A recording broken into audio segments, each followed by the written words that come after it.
Hello there, one and all, and thank you very much for tuning into episode 478 of Love at First Scent with me, Persolaise, live on YouTube as always. And first comment goes to Ilya Yasu. I haven't said Yasu to you for a long time. I saw you popped up in the previous one, but you haven't managed to make it for a few of these videos lately, have you? Hope you've been well. Hope you have been well, Ilyas, and you say hello again, everyone. Rachel is here as well. So is Milad saying good evening from Muscat. Mr. P, please have an Ask Me Anything perfume episode again. Well, it's very nice of you to suggest that, but I always just sort of think, why would anybody want to keep asking? Well, let's see what the sort of consensus is. Do you think it's time for another Ask Me Anything episode? But thank you for suggesting it, Milan. Helen is here as well from a steamy Brooklyn. Why? What have you been getting up to? David is around as well. So is Catherine, who says, I have been eyeing these. Sharon says, greetings, fragrant friends. Tracy says, hello from a Scorchio, Manchester. Really? Gosh, send some of the scorchiness over here. Ilya says, always tune in when I can, Mr. P. I know. There is absolutely no pressure on people to make the lives. I know you all have lives that you need to see to every now and then, and I'm not judging you. Okay, so I'm really not judging much. For those of you watching live, this is the second of 3 planned videos for today, and it's going to be a little bit of a mini showcase. Now, this is a sample, sorry, not a sample set. This is actually a retail set that I think was fairly recently released by Buly, the brand Buly, which is an LVMH brand, I believe. Oh, Pax Lingua Franca says, today's Substack is such a great thought piece. Don't miss out Mr. Persolaise in full bloom. That's very, very kind of you to suggest that. And yes, I should say, today's Substack article is kind of thoughts on the new Bleu de Chanel advert, the one made by Martin Scorsese starring Timothée Chalamet, but it's not just about that. So if that kind of piques your interest, do take a look at that. Pax Lingua Franca, that is very, very kind of you to mention it. Thank you very much. So last year, they released 6 scents under the umbrella title of Les Jardins Francais, French Gardens. I covered one of those pretty much straight away, the sweet potato one. And then just last week, I talked about the verbena one in my video for the top 10 perfumes for this summer. So I thought, well, we may as well kind of, be completist about it and do the other 4. So if you search for Buly on this channel, or indeed go to the perfume reviews page on persolaise.com, you will be able to find the review of the sweet potato one, which is a very, very good one. It is a lot better than it sounds. The verbena one, as I say, was done for the summer 2024 video. So we've got 4 left, and we have got pre-sprayed blotters as well. To put these in a tiny little bit of context, the brand say that all of this was inspired by, they say, a very old collection of seeds and seedlings by the passion and curiosity of 18th and 19th century botanists. The series of scents Les Jardins Francais brings back to life an intoxicating and unique palette of garden fragrances. They all seem to be seized by the morning dew during a morning stroll through the vegetable garden and orchard between rows of plants coming from the farthest ends of the world, acclimatized since antiquity by patient monks, meticulous collectors, and erudite healers, all genius gardeners and gatherers, like a miraculous harvest in a universal garden, with freshly raked paths adorned with rare flowers, these armfuls of familiar vegetables and simple herbs, these aromatic and sunny delicious bouquets, delight the senses and the heart. And I think I'm right in saying that they come as oils, as perfumed oils, and also as what the brand calls their eau triple, which are water-based scents, which is why you must remember to give them a shake to kind of disperse the scented material properly through the solvent. So what have we got? I'm kind of taken with these as a range. They remind me a little bit of the L'Artisan Parfumeur Potager range that we had a little while ago. That was interesting too, because they're the sorts of foodie notes that I guess don't get a lot of attention in perfumery. They're a little bit strange, I mean, sweet potato, right? And actually putting sweet potato in the name of the perfume is quite bold. It's a very Buly sort of thing to do. There's a watercress, there's a red currant, there's a beetroot, there's a cucumber, and I think maybe let's start with a cucumber. We've got, as I say, pre-sprayed ones as well. I keep referring to them as one ingredient, as though they contain one ingredient, and actually that's completely incorrect, because each is a pair of ingredients. So I should say that the cucumber is specifically, they say, Indian cucumber and Syrian mint. So there's always a pair. Where's the cucumber? There we are. It's right here. A bit of a shake. I'm sure there will be somebody watching saying that these ones particularly need to be sprayed on skin, but you know, what can you do? I have only 2 arms. Right. This takes me straight back, which actually shows that their olfactory profile must be quite distinct, because this takes me straight back to a day last year when I first smelt them all at the sort of boutique area for the brand at Selfridges, a very, very beautiful boutique area. Gavin says cucumber equals calzo. You mean calone? You don't mean a folded over pizza, do you? I mean, unless you put lots of fresh cucumber into your pizza. I'm going to go with you mean calone. I'm sorry, Gavin. Yes. By the way, hello, Gavin. I love the idea of cucumber meaning folded over pizza for you. See, acqua di Gio for dudes.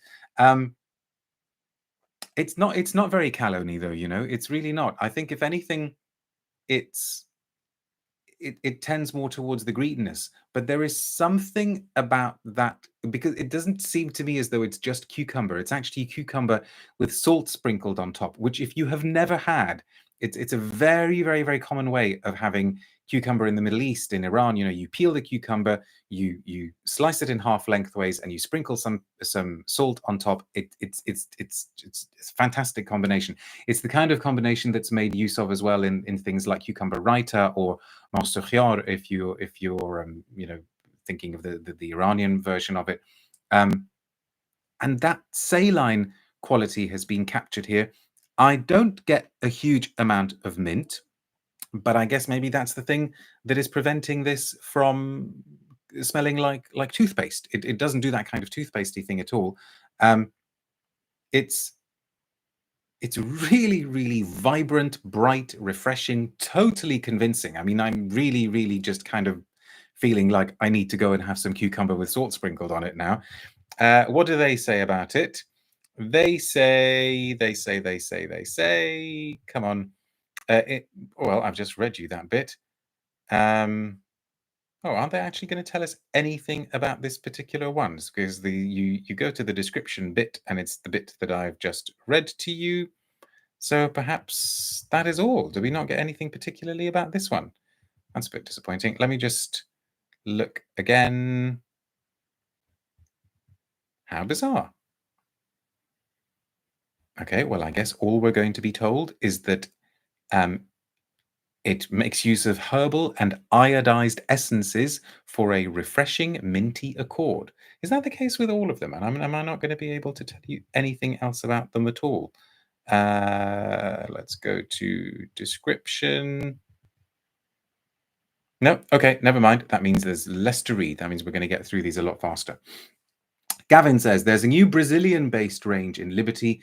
Interesting to see a range with South American origins. Ah, thank you very much. You must tell us what it's called, though. What is it called? Rachel says, I will be trying cucumber and salt today. Thank you. We eat our sliced tomatoes with a sprinkle of garlic salt in summer. Delicious. Yeah, absolutely. That sort of thing. And there was a kind of savory combo as well that I had in Japan. I was out having a karaoke night, as you should do when you're in Japan, and as a kind of snack, we had cucumber with a dip. Don't ask me what that dip was. Maybe somebody who's based in Japan will be able to tell me. But it was fantastic. But it was savory. The cucumber and salt thing works really, really well. And actually, you know, we've mentioned the Iranian version of cucumber raita, Monster Khiar. That's mint too, because that's basically yogurt and cucumber and mint and salt and pepper and a bit of olive oil. And maybe a bit of sugar. Watermelon and salt, says Eric. I think we should just have a completely food of it. I haven't done watermelon and salt, but you know what I have done? Watermelon and feta cheese. And that is a genius combination, because it's the saltiness that works so well with with the sweetness of the watermelon. I think the fact that we are talking so much about foodie things shows how convincing and how successful these perfumes are. Natasha, send your refreshing savory snacks tips, folks. Natasha says watermelon, olives, feta, and mint. That sounds good. That sounds really, really good.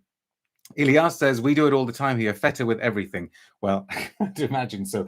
Here, by the way, in case you people didn't know, folks didn't know, here means Greece in Ilias's case. Let's move on. Let's do the beetroot, the betterave. And the beetroot, actually, I mislabeled that blotter. The beetroot is with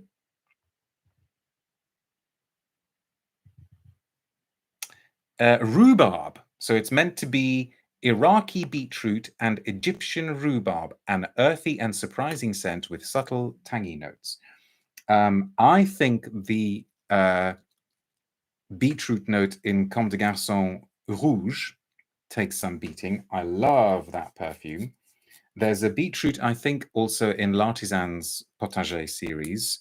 I don't think it beats the Comme des Garçons, but let's remind ourselves of what this is like.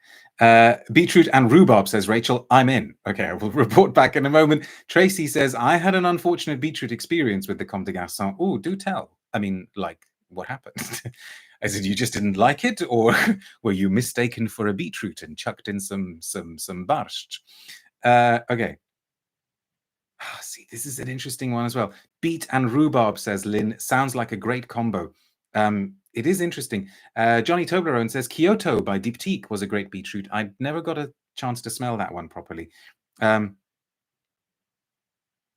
We are all revealing our foodie selves with this range, says Gavin. Yes, and hopefully we are all foodie people. Okay, here I am getting the pear. I'm getting that kind of strange metallic feel of the rhubarbe, you know, shades of the opening of Synthetic Jungle, now called Synthetic Nature, from Frederick Malle. The beetroot, I suppose, is a kind of earthiness, but it's like metallic earthy. I wonder if it also makes use of a fair amount of patchouli. These are, by the way, it has to be said, they're mostly linear. I didn't shake that one, did I? I can't remember now. They're mostly linear. They come across as very, very sort of streamlined, simple. And maybe that is not a sort of true reflection of how much care has gone into making them, because I would imagine maybe some of them have been a bit complicated to make so convincing. But they do have an extremely naturalistic feel to them.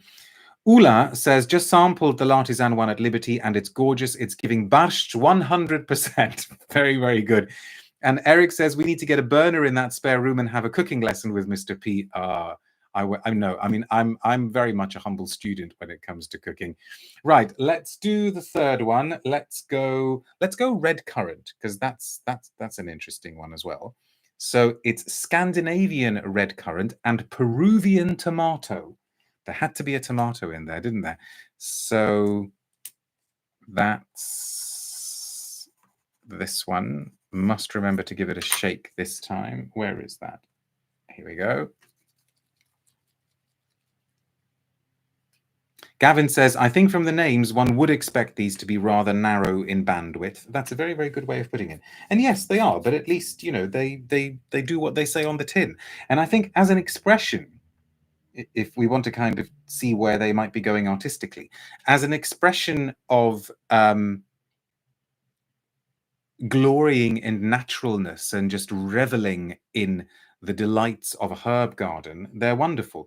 Did you say the perfumer, says Eric? Yeah, I don't know who the perfumers are or the perfumer is. I haven't been able to find out, which is a bit of a shame because in the past, the brand did used to reveal the perfumer.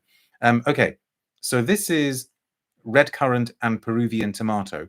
Now, I think currant notes, as in red currant, black currant, whatever, are hard to do convincingly. They've been done to death. The bad versions of them have been done to death so much in mainstream perfume. You know, there are so many perfumes that have these red currant notes that maybe it's hard to do something like red currant, because this definitely kind of goes more tomato. The tomato, which is sort of more tomato leaf, I suppose, than tomato flesh, is convincing. And maybe the nod to the red currant is a touch of tart sweetness. But I think this is the one that is one of the less holographic of the six. Certainly, I think in the first sniffing session that I had, it was one of the ones that I was less taken with. There are more interesting, more compelling tomato-y scents out there. What they say about it, they say it's a sunny perfume where the balance of the fruit unfolds into delicate citrus and aromatic notes. And there is something herbal about it as well, in addition to just the tomato leaf. Gavin says, vegetables instead of fruit and flowers reminds me of people eating swede syrup instead of pineapple during the war. I didn't know that. You're a font of knowledge, as always, Mr. Lambert. And let's do the last one before we do the pre-sprayed blotters. We're left with the cress, I think. Is it? Let's just make sure I get this right. No, beetroot we've done. Sweet potato we've done. Oriental watercress. I don't know why it has to be Oriental watercress, but there we go. And Sardinian parsley. I can tell you now, the parsley comes across really well. I love it for the parsley note. I just keep thinking, you know, back in the day, back in one of the very, very first events that I went to as Persolaise, when I was still kind of trying to keep my actual name a little bit anonymous. I can't find it. Here we go. I introduced myself to somebody and I said, oh, I write as Persolaise. And they said, and they completely just meant this as, you know, I took it as a joke and they meant it as a joke. At least I think they meant it as a joke. They said, oh, that sounds like a salad dressing.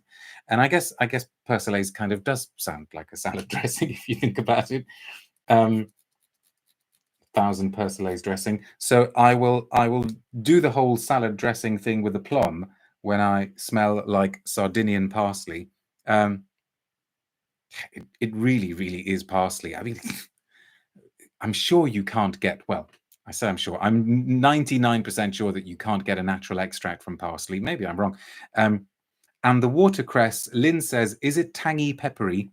It's not.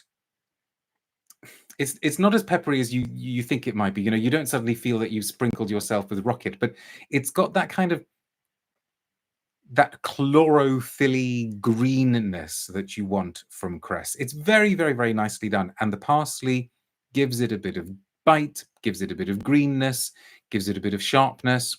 It works really, really well. This could have been, you know, had it been more complexified, this could easily have been one of the sort of more interesting colognes for Hermès. You know, I could have imagined Jean-Claude Eleanor in his Eau de Narcisse Bleu stage doing like a parsley scent. They say, I can't actually find the description for it. Let's search again. Where are we? It's not that. That's verbena. That's verbena, red currant, potato, cucumber. It's all potato and cucumber. Never mind. Or do I have to go over to the next page? Oh, they say it's a green and woody fragrance glorified by a diptych of geranium and vetiver. Okay, let's find out. Let's do the pre-sprayed ones. So, oh, honestly, I wondered if Jean-Claude Eleanor did some of these, says Eric. Well, they do have that kind of Eleanor feel to them. So this is the pre-sprayed beetroot. So what was it? It was actually beetroot and rhubarb. And this was done 3 hours ago, maybe. Okay, so it's mostly kind of red metallic. That rhubarb note, you know, whatever that synthetic is that creates rhubarb notes, has become more prominent here. But it's still very, very interesting, very, very attractive. Let's go to the red currant. So this is pre-sprayed red currant. Oh, Ariana says, if Joe Malone dropped acid type combos, that I would pay good money to see. Actually, no, I wouldn't.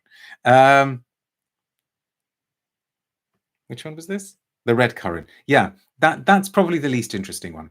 It just becomes this slightly sweet, slightly musky, slightly generic fruity thing. I think that's the one that has the least distinct personality. But you know, one out of six being a little bit of a dud isn't bad going.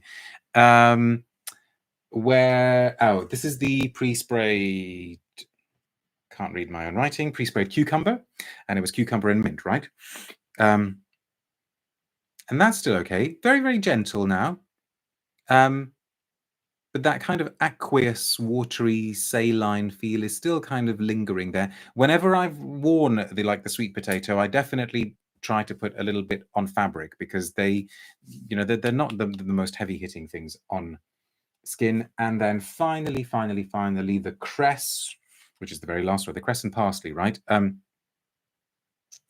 That's really good.